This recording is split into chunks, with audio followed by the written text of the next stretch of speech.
السلام عليكم ورحمة الله وبركاته. ازيك يا دكتور؟ عاملة ايه؟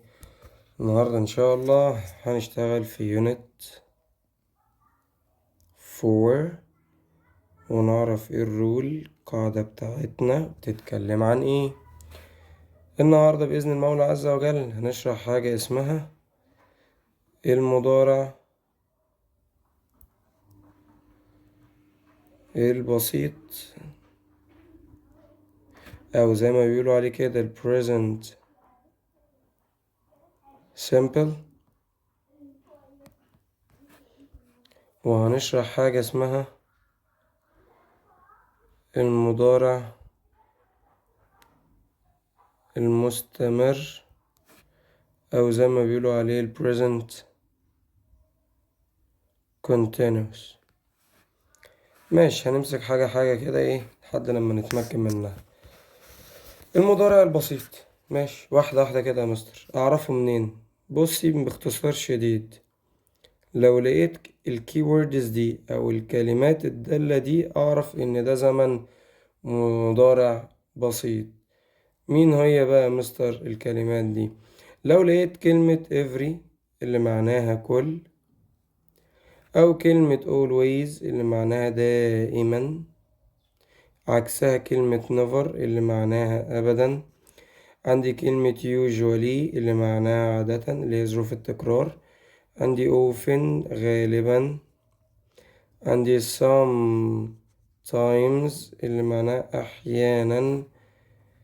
عندي حاجة اسمها rarely اللي معناها نادرا. لقيت واحد، ولو لقيت on زائد أي يوم من أيام الأسبوع برضو أعرف إن ده زمن المضارع البسيط. يبقى لو لقيت أي كلمة من الكلمات دي على طول أتأكد إن ده اسمه زمن المضارع الإيه البسيط. يبقى لو لقيت كلمة every اللي معناها كل، always never usually often sometimes rarely on أي يوم، يبقى ده مضارع بسيط.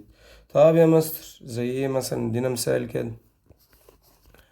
يعني لما أجي أقول she studies English every day، هي بتذاكر إنجليزي كل يوم. طبعا أنا لقيت هنا كلمة every فعرفت على طول إن ده زمن المضارع البسيط. وطبعا شي من ضمن الفريق اللي بيحب الاس فحطيت اس. طيب ما تفكرني كده يا مستر وتقول لي المضارع البسيط بيتكون من ايه؟ المضارع البسيط ناخد تكوينه كده على السريع. بيتكون من فريقين، فريق بيحب الاس، فريق ما بيحبش الاس. اللي بيحب الاس هو مين؟ اللي هي والشي والات واي اسم مفرد. مين الفريق اللي مبيحبش الاس؟ الاي والوي واليو والزي واي اسم جمع. يبقى تاني، المضارع البسيط بيتكون من فريقين، فريق بيحب الاس والفريق اللي ما بيحبش الاس. اللي بيحب الاس اللي هي والشي والات والمفرد، هي هو شي هي ات هو وهي الغير عاقل. اما الفريق اللي بيحبش الاس زي الاي انا وي نحن يو انت انت انتم انتما، زي هما واي اسم جمع. طب اديني مثال يا مستر، يلا بينا. لما نيجي نقول احمد and عمرو مثلا، نقط بين قوسين goes to school on Sunday. يعني أحمد وعمرو بيروحوا المدرسة يوم الحد. هنا أنا لقيت مين؟ لقيت أحمد ولقيت عمرو. مفرد ولا جمع؟ جمع، والجمع ما بيحبش الإس فطبعا هتبقى جو بس.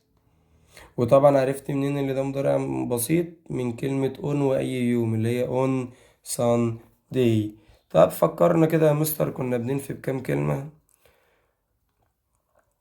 كنا بننفي بكلمتين، حاجة اسمها doesn't أو don't،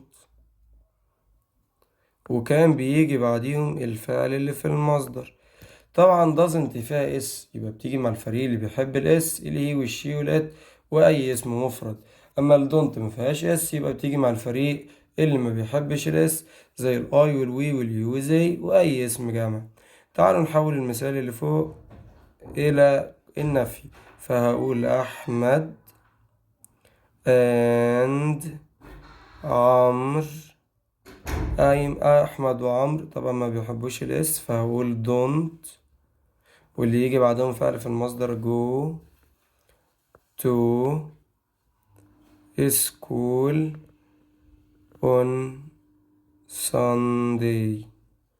يعني احمد وعمرو ما بيروحوش المدرسة يوم الحد. طبعا انا هنا لقيت ايه؟ لقيت don't عشان احمد وعمرو جمع ما بيحبوش الاس، جه بعدها على طول الفعل في المصدر اللي هو جو. طب يا مستر طالما انا بنفي بدونت ودازنت، يبقى معنى كده انا هسأل بكام كلمة؟ اكيد لا بدو او داز اهي، داز او دو. يجي بعدها الفاعل اللي هو احمد وعمرو دول، هجيبهم بعد كده بعديهم، وبعد كده انزل الفعل اللي في المصدر. طبعا داز فيها اس، يبقى من ضمن الفريق اللي ما بيحبش الاس. اما الدو ما فيهاش اس، يبقى من ضمن الفريق اللي ما بيحبش الاس، ويجي بعديها عادي برضو المصدر. طيب مثال، لما نيجي نقول دو احمد and عمرو نقط بين قوسين goes to school on Sunday. طبعا انا هنا لقيت كلمة ايه في الاول؟ لقيت كلمة دو، واللي بيجي بعد دو الفعل اللي في المصدر، فطبعا جوز هتبقى جو. كده يبقى الموضوع انتهى. طيب فكرني كده يا مستر، طيب انا المضارع البسيط ده كنت بستخدمه في ايه؟ كنت بستخدمه في الحقائق، يعني حاجة حقيقية. كنت بستخدمها في العادات والروتين. عادات يعني حاجة متعود عليها، زي لما نقول احنا بنضرب فسيخ في شم النسيم، دي عادة. الروتين حاجة احنا متعودين ان احنا برضو نعملها بشكل يومي او اسبوعي بشكل متكرر. زي لما اجي اقول انا كل يوم بصحى الساعة 6، يبقى معنى كده ان ده روتين، وقت ثابت. يبقى المضارع البسيط هو فريقين، اس من غير اس، بنفي دونت دازنت، اسأل دو داز، يجي بعديهم مصدر، وطبعا اعرفه من الكلمات الدالة. طيب يلا بينا نخش على طول على المضارع المستمر. طب اعرفه منين؟ برضو في شوية كلمات دالة اول ما اشوفهم اعرف ان ده زمن المضارع المستمر. زي كلمة now اللي معناها الآن، look اللي معناها انظر، listen اللي معناها استمع. now look listen، وعندنا حاجة اسمها at the moment في هذه اللحظة، وعندنا at present في الوقت الحاضر، today اليوم، tonight الليلة، look out احترس، watch out احترس برضو، وكلمة still اللي معناها ما زال. يبقى now look listen، now look listen تاني، now look listen، at the moment at present، at the moment at present، today tonight، today tonight، look out watch out، look out watch out. وطبعا عندي still. طيب يلا بينا نجرب ونشوف طيب يلا بينا ناخد مثال عليه. زي لما نيجي نقول look انظر، ايوه ايه اللي هيحصل يعني؟ the car نقط is coming، الحق العربية جاية. طبعا انا هنا لقيت مين؟ انا هنا لقيت كلمة look، فعرفت ان ده مضارع مستمر اللي بيتكون من am وis وار والاي ان جي. يبقى يا مستر التكوين بتاعي في القاعدة دي نكتبها مع بعض، بيتكون من am أو is أو are زائد الفعل بحطله ing. طب لو هنفي بحاجة اسمها نوت. يلا وفرت عليكم كلام كتير اهو. طيب ناخد مثال. وقبل ما ناخد مثال لازم نعرف ان ام بتيجي مع اي، واز بتيجي مع هي وشي وات واي اسم مفرد.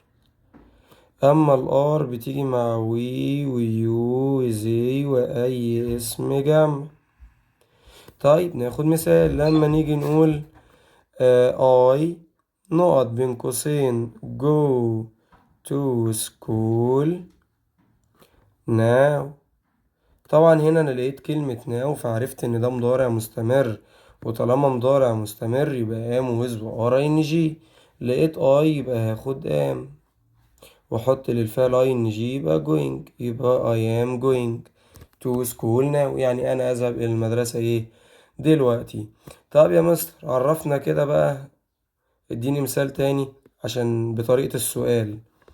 طيب لما نيجي نقول are you نقط stay at home today.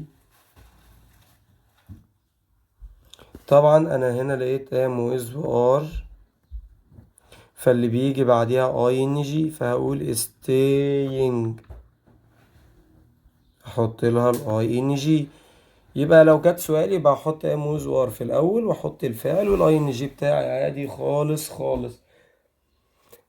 طب بستخدمها في ايه؟ بستخدم القاعدة دي في ايه؟ بستخدمها علشان اقول ان في حدث يحدث الآن، يعني في حاجة بتحصل دلوقتي بس، باختصار شديد. يبقى عرفت كلمات الدالة هنا وعرفت كلمات الدالة هنا، يبقى عرفت ان ده زمن ايه وده زمن ايه. لو في اي حاجة ابعتولي على طول. فببساطة ما نهبتش سهلة. السلام عليكم ورحمة الله وبركاته.